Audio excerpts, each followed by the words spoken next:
ஒரு பெண் வந்து நீ வேணும்னு நினைக்கிற வரைக்கும் மட்டும்தான் உனக்காக எதையுமே தியாகம் செய்வான்.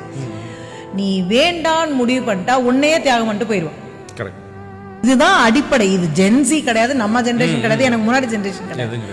So it happens with the girl's mind, the woman's mind. The touch that you have in that mind should be giving confidence to that girl. அவங்களுக்கு வந்து இவன் தான் வேணும், இவன் தான் வேணும் அப்படின்னு எப்படி முடிவு பண்ணுவாங்கன்னா, நீங்க எந்த முறையில் அவங்கள பார்த்துக்கிறீங்களோ அப்பதான் முடிவு பண்ணுவோம்.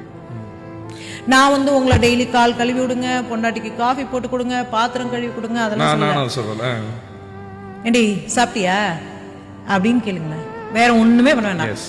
நீ பேர் சொல்ல வேணாம், கண்ணே மணியேன்னு கொஞ்சம் வேண்டாம், நீ ஒண்ணு வேணாம். ஏண்டி சாப்பிட்டியா அப்படின்னு அதட்டி கூட கேளுங்களேன். நீங்க சாப்பிட்டியான்னு கேட்டது ஒரு மிகப்பெரிய சேஞ்ச் கொடுக்கும்.